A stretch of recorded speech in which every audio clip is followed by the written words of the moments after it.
Good afternoon, everyone. Thank you so much for joining us for our second seminar of Persistent Identifier Week, or PID Week.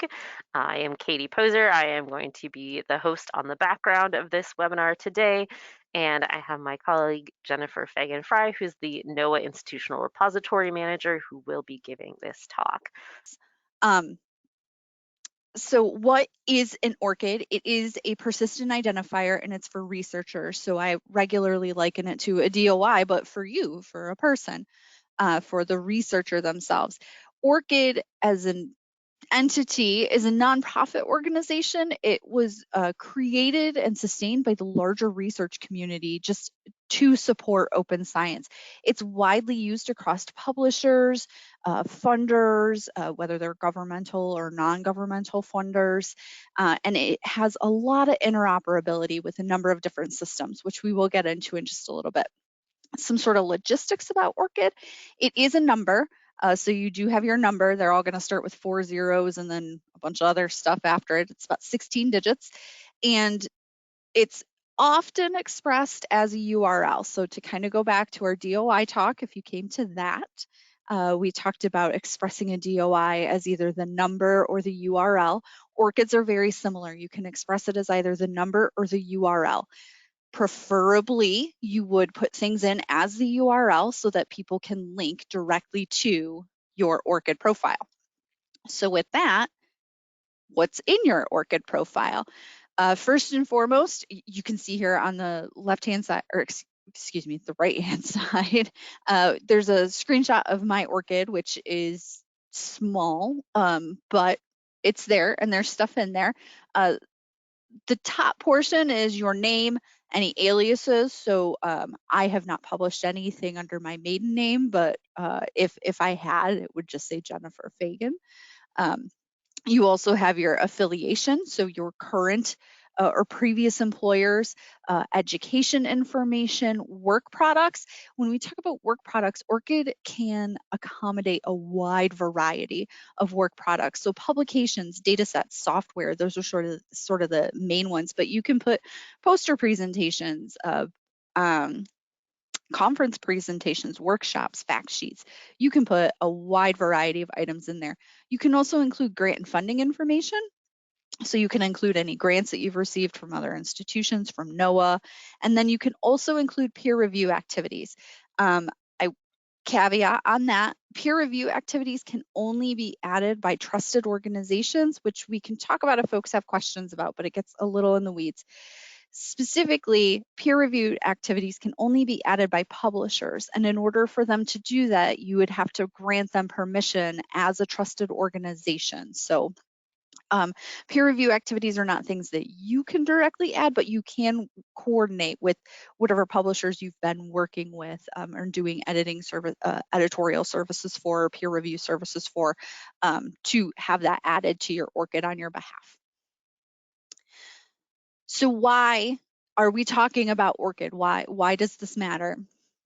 First and foremost, in 2021, I believe it was January of 2021, NSPM 33 was passed. So that's the Presidential Memorandum on Government-Supported Research and Development. So that essentially said, if you receive money from the government, you need to have some sort of personal identifier so that the government can know who we're giving money to and be able to cross-check that and reference it and make sure you are who you say you are. Also, in addition, there was the ensuring free, immediate, and equitable access to federally funded research. So this is the Nelson memo or OSTP memo that came out in August of 2022. Within that memo, it directly calls out NSPM 33 guidance and says and instructs federally funded researchers to obtain a digital persistent identifier. So in the new Nelson memo, the new OSTP memo, it directly calls out the need for researchers to have a personal identifier, and it references NSPM 33 and its associated guidance. So There are a variety of personal identifiers. I think in the email we talked a little bit about them, and I've talked about them before, but there's things like a Scopus author ID, researcher ID. I think there's one for Google that I can't remember the name of, forgive me. But the reason we talk about ORCID so heavily is because out of all the personal identifiers that sort of exist in this moment in time, ORCID is the only one that currently meets the requirements that are laid out in NSPM 33 for a personal identifier that would meet that particular set of requirements.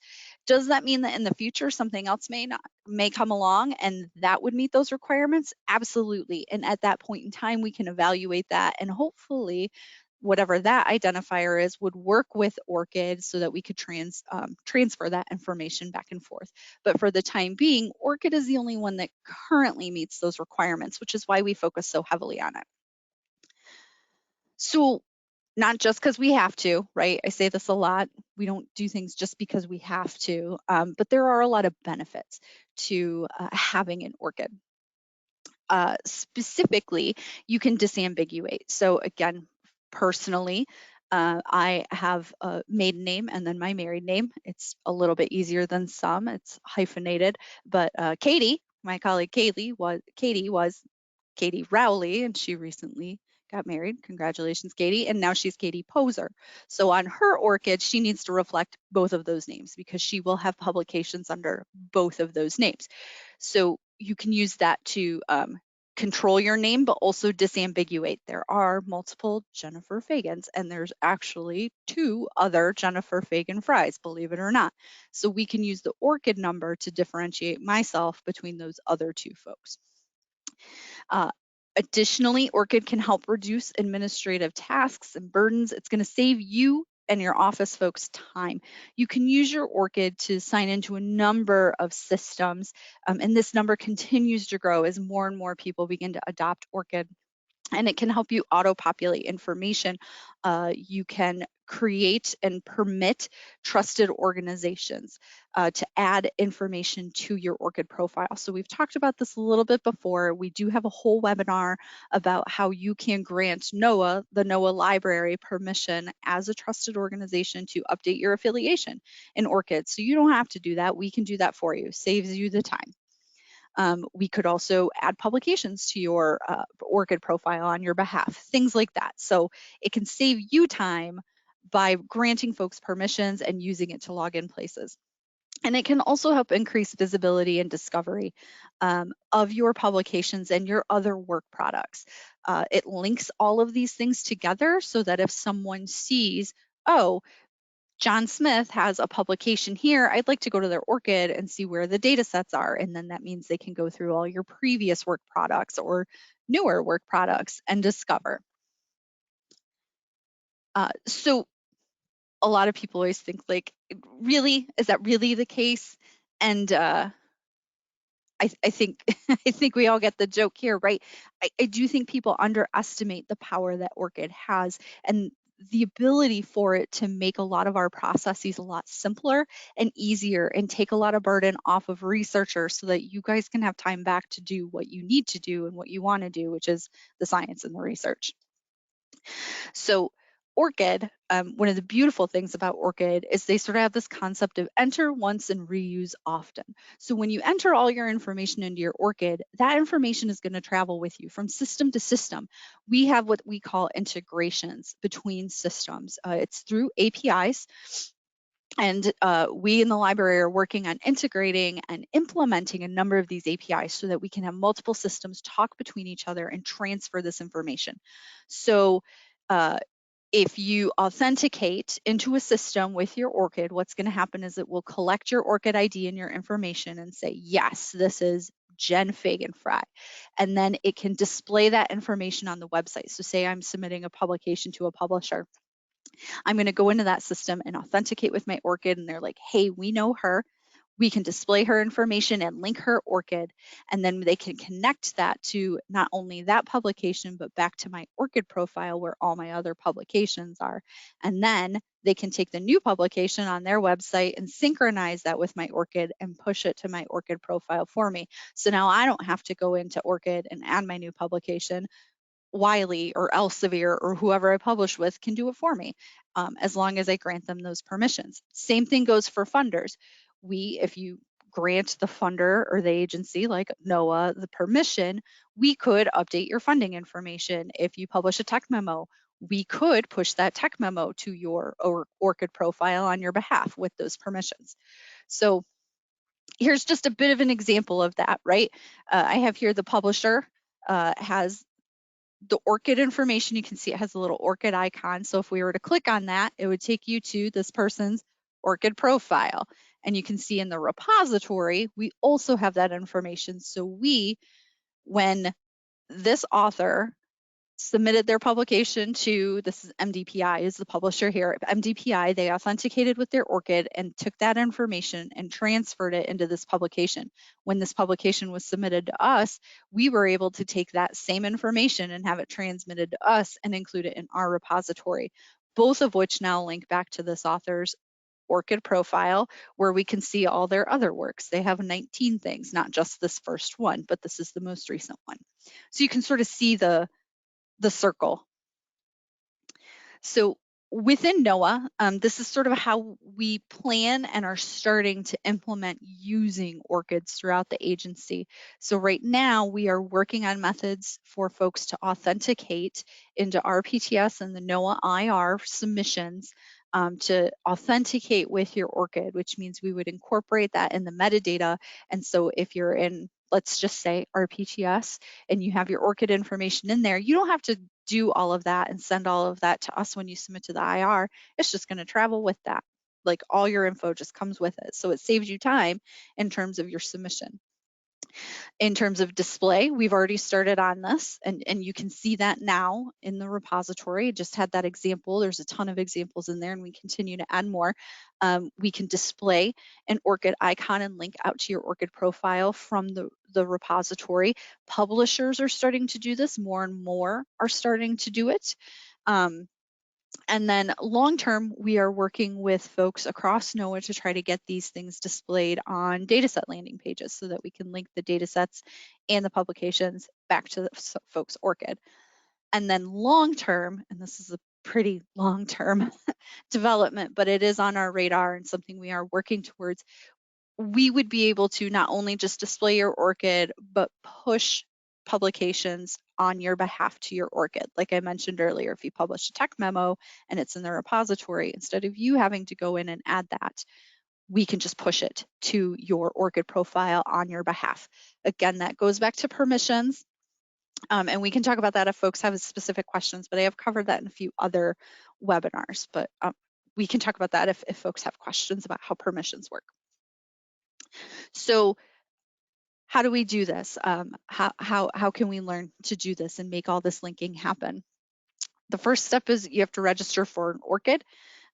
We do have a whole guide on the library's website about how to register for an ORCID, set up your ORCID. It even has information about granting the NOAA Library permission to update and maintain your affiliations on your behalf. And I've listed here, which we can provide these links to folks, these slides to folks so that you can get at these links. But I do have a couple links here for the previous 2 ORCID webinars that we've done that go into really good detail about how to set up your ORCID and the best ways to set up your ORCID. So there is sort of this, I already have my ORCID, but it's not linked to any of my publications in the repository. So this is a new feature. I think it was December when we were able to finally start putting ORCIDs into, or displaying ORCIDs, in the repository metadata. So this is new. So it doesn't mean that it doesn't exist. It does mean specifically our archives are incomplete. They are, in fact, incomplete, Obi-Wan. So we have added a few ways for you to get us that information. For new submissions, we've updated the submission form. So if you use the NOAA IR submission form, there are some new fields in there where you can include your ORCID name with the author information. You can include NOAA authors and non-NOAA authors. So if you have a non-federal co-author and you have their ORCID, you can provide that to us too. We are happy to include both of those. In fact, we'd like to include all the ORCIDs that we can. You can request an IR record update. We do have a request form. Again, we'll share these slides with these links on here. A request form where you can provide your ORCID and any associated publications you have in the repository. So you can give us the URLs, the DOIs, whatever it may be, and your ORCID number, and we can go back and add those in. We are starting on the path of working with our PTS to include this information so we can get it transferred to us. It does take time, it's development. It does require, some development on both ends of the spectrum. And on our part, for our part, the library has been going through and we have been working with the ORCID API to sort of identify items that exist in the repository, and we were able to identify an ORCID for those authors. So we're trying to implement some of those as well. So you may see, even though you haven't given us information, that a publication in the repository may have your ORCID attached. We've been going through and trying to do that work, and I don't have exact numbers right now, but I think we're up to about 1,000 publications that we've been able to add ORCIDs to, or somewhere in that vicinity. So with that, we can hop to some questions. That is why I'm here, but I do want to just call out a couple things. I did create a couple supplemental slides just in terms of how to register for an ORCID, which you just go to orcid.org and click on register. And it'll walk you through the process, right? You can put in your information and your email, and it uses your email information to verify, is this you? We already have people with this name and these with this name. Is this you? If not, let's set you up with a new one. But so if you're not sure if you have an ORCID, ORCID will help you try to identify that so you don't run into the issue of duplicate entries. So in this instance, you would be like, yes, of course, he is me. So yes, I already have an ORCID. Or you'd be like, no, please, let's set up a new one. So I do have some information about that here. But with that, I'll pause, and I think we have about 10 minutes for questions. We do have 10 minutes, Jen, and I actually don't see any questions. So did you have any that came in the form from earlier this week that you wanted to touch on? Not related to ORCIDs. We did have some DOI questions, and I have been conversing back and forth with folks on those, but I can do another quick check. Yeah, everything seems to be about DOIs on there. So I guess what I'll say, while people may be thinking of questions or whatever, is I can talk a little bit about the permissions. So in terms of permissions, the nice part about ORCID is ORCID always keeps the user, the researcher, in control of their profile. So while you grant permissions to some organizations as trusted organizations, you can still control that. So there is a process. We've covered it, I think in our last ORCID webinar, we kind of went in depth as to what that would look like. But essentially, you would get an email saying this organization would like permission from you to edit and update your profile. And it would be really specific. They would like to read the items in your profile. They would like to write or pull information from your profile. And you can say yes or no to each individual sort of aspect. When you grant that permission, that means me. If you grant NOAA that permission, it means us in the library, we would go in and we could edit your affiliations. Now, say you leave NOAA or you get really mad at me for whatever reason, you can go in and revoke those permissions and just say, no, I don't want Jen to go in and do anything with my ORCID anymore. You can revoke those permissions at any time. You can also reinstate those permissions at any time. So just because you've said, yes, no, it can do something, doesn't mean that it always has to be that way.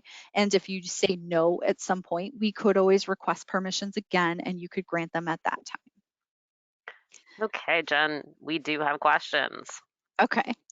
So first things first, is the ORCID PID fully personal, or do you have to have it associated with an organization? You don't have to have it associated with an organization. No, it is personal. It is to you. There are a few things that we recommend if you are a federal employee or a NOAA employee. We do recommend that ORCIDs are associated with an email address. That could be a .edu, it could be a .gov, it could be your Gmail account for, or whatever you use for email.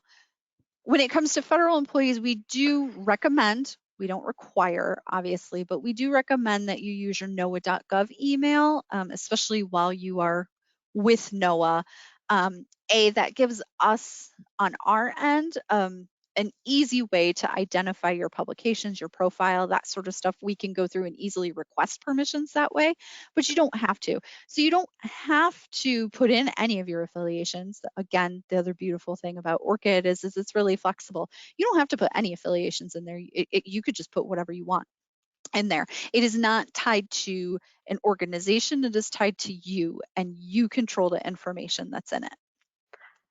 Thank you. So our next question I did kind of answer in the chat. They were asking for a NOAA website where they can find guidance on ORCID in the future, such as forms and other helpful information. I sent them to the library does have a guide called ORCID for Researchers that you can find more information there, and I put that link in the chat. But our next question is, so if you have an ORCID PID and a NOAA affiliation, is there any conflict with having non-NOAA publications on your ORCID? And if you do, how do you indicate that something is personal versus something as an employee of NOAA? That's a great question. No, there is no conflict. You can have NOAA, your NOAA affiliation. You can have all your previous affiliations as well. You can have all your previous publications, your NOAA publications, your after NOAA publications. All of that can be on there. You don't have to actually indicate what was produced at what time, typically because in your affiliation, it gives sort of like date, I don't want to call it date of service. That's such a government thing to say, but like date of service, your time with that affiliation, and people can match that up based on publication dates. So no, you don't have to sort of separate them at all.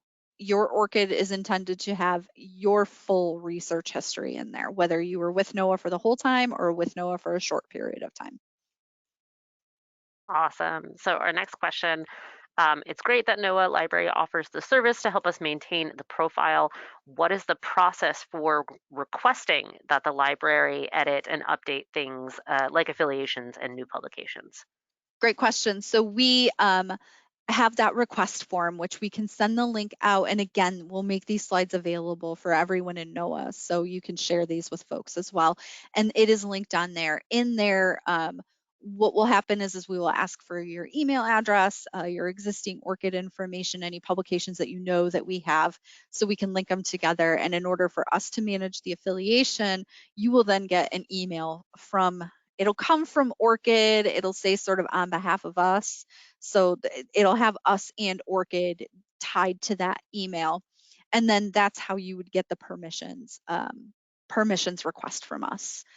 We aren't sending them out sort of, we're not cold calling it, just because we want to be respectful of people's time and privacy. So right now we're sort of, and we're still figuring out some kinks in the system and in the implementation of it.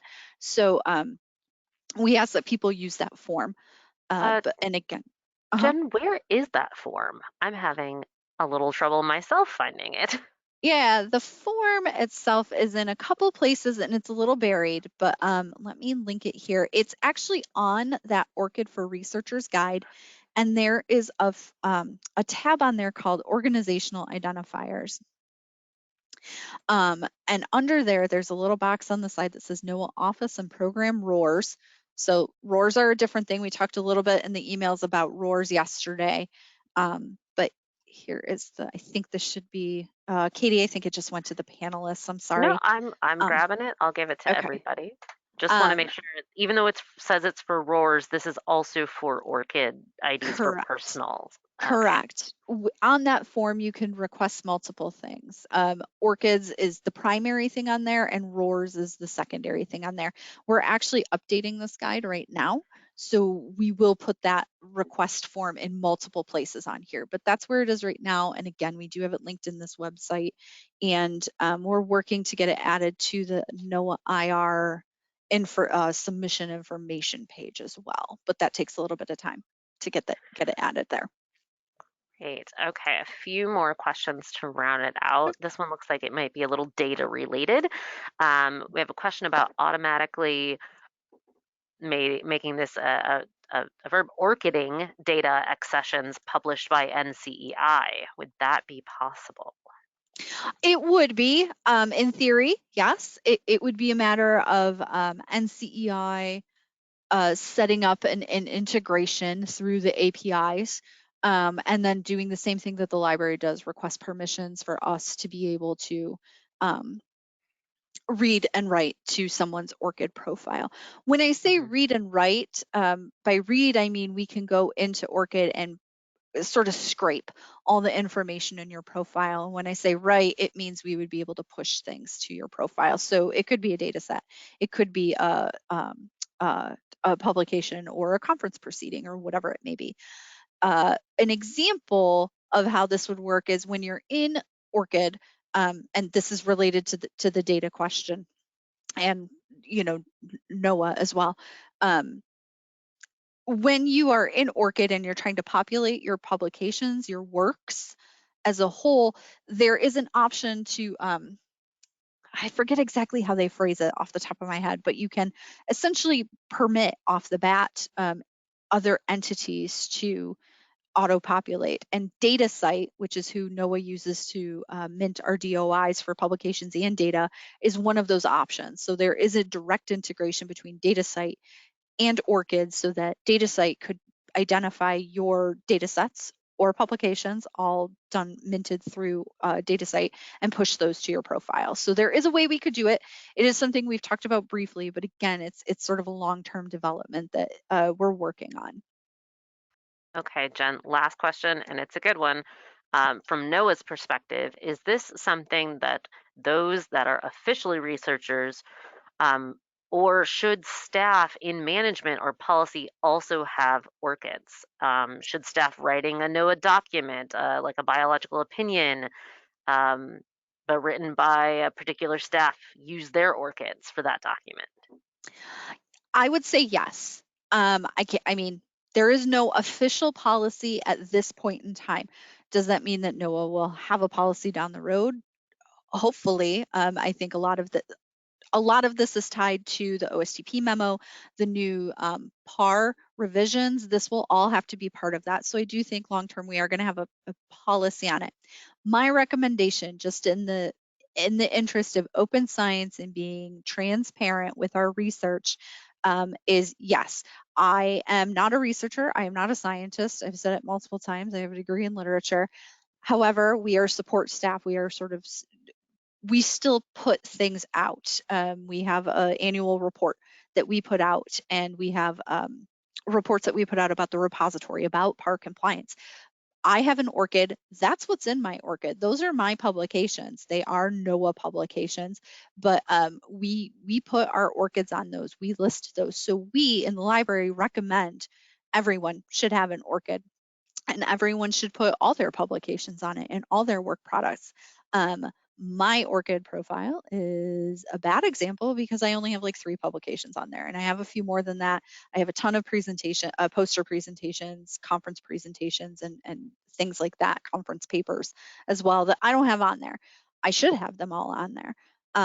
So as sort of a non-researcher person, I have an ORCID and I'll say I maintain it. um, uh, and I maintain that. So our recommendation is yes, everybody should have it. Everybody should do it. There is no official NOAA policy saying yes, you have to, but it is a good practice. In the repository, we are including them on tech memos, tech reports, program reports, annual reports. We're including them wherever that author's name appears. So for the repository side, it would all be on there. Hopefully that answers that. I think But if so. not, let me know. I think so, yes. Jen has her email and the repository's email below that on this slide here, but it is 2:01, so we are just past our time. I hope everyone enjoyed Persistent Identifier Week, enjoyed this seminar, and we will put this up shortly on YouTube if you missed any part of it. So I want to thank Jen and thank everyone for joining us today. Have a good one. Thanks, everybody.